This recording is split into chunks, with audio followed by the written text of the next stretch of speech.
To stay up to date with everything here at QCA, please subscribe to our channel and feel free to share our efforts and support our cause. Jazakumullahu khairan for watching. Hope that you all are having a fantastic Friday morning thus far. Alhamdulillah, the week has come to an end, and it was a little bit of a I'm not going to say a rough week, but an interesting one just because of the events that unfolded in Capitol Hill a couple of days ago. As we discussed yesterday, some protesters turned into rioters and stormed into the Capitol Hill building while they were counting electoral college votes. People have died. It was an example of monstrosity and a shame that America should never ever have to face. It was not an example of democracy that we have been taught and that we know. And I'm so excited because after yesterday's discussion with all of my students, some students in some classes have prepared very interesting presentations. So before I introduce, I would like to have Salwa say a few words, and then she will introduce all of the classes, inshallah. Salwa? Okay, Assalamu alaikum wa rahmatullahi wa barakatuh, everyone.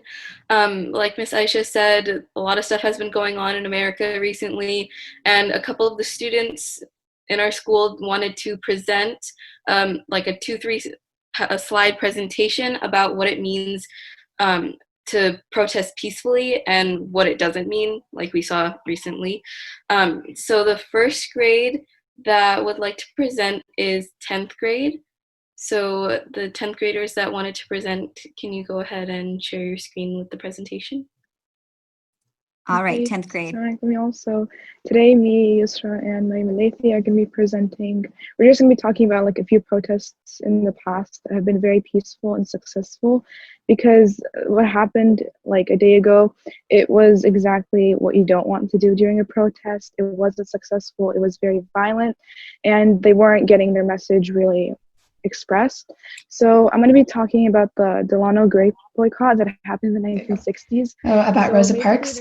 So Rosa Parks, she's like a really big, small example in like the whole feel of the black, getting the right for vote for black lives. And she sat in her bus, and the only thing that she said was no. And it's such a simple statement, but even that got her arrested. And imagine if she had like actually been violent, like the protesters we saw 2 days ago. And like she had started cursing. Okay, so my two classmates talked about really peaceful protests, but I really want to mention this one because it showed a non-peaceful protest, but how the president actually acted. So during the Whiskey Rebellion, a bunch of Southerners didn't like the law at the time about whiskey, so they decided to march all the way up to North and protest, but very violently, and they were planning it that way.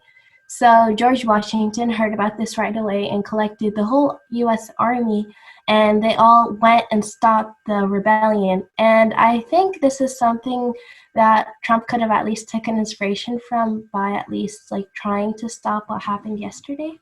So how the boycott started. On December 1st, Rosa Parks has sat on the front row seat of the college section that was reserved for black people only.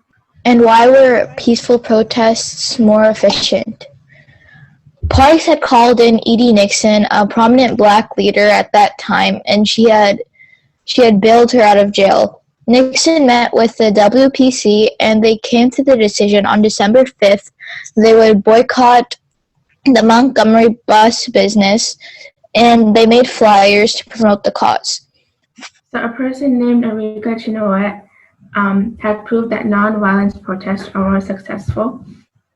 Violence could even scare away people who could really help you as well as your friends. 7th grade, I'm so proud of you because I know they were so nervous. You, Sarah, Maria, Zara, they're one of my shy ones, so I'm so proud of you. Good job, girls. Thank you so much. Absolutely. You know, talking in front of an audience is never an easy thing to do, but, you know, just getting up there and sharing your thoughts.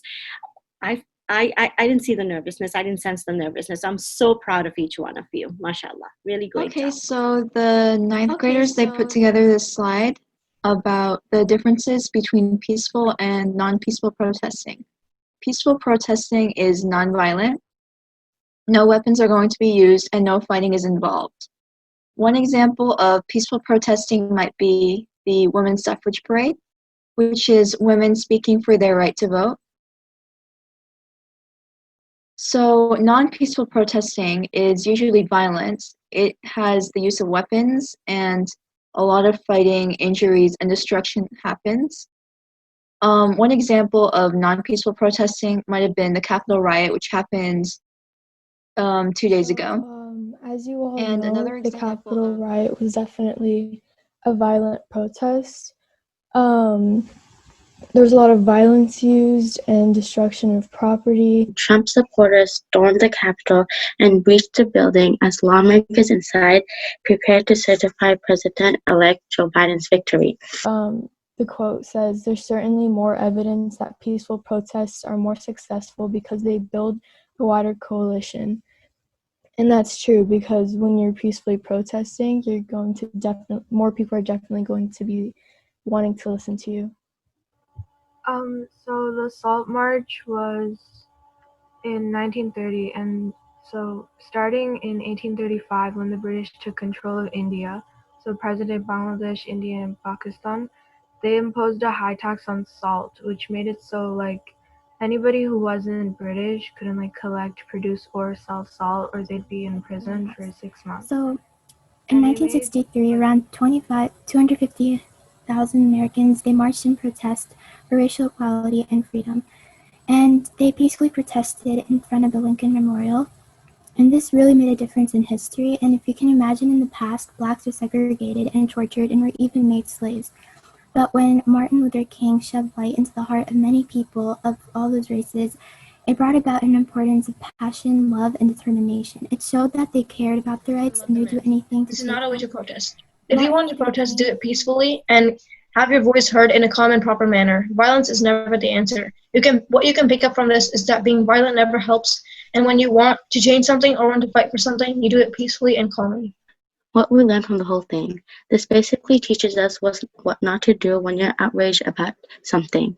These protesters started peacefully, but then started becoming violent, which obviously did not help. When we don't like the way something is going, we have the right to protest, but in a peaceful way. This is not what was demonstrated in the protest, so the lesson we take is that not to act foolish and overreact when upset about something, instead to take the peaceful way and let your voice be heard. Allahu, Allahu, Allahu, Allah.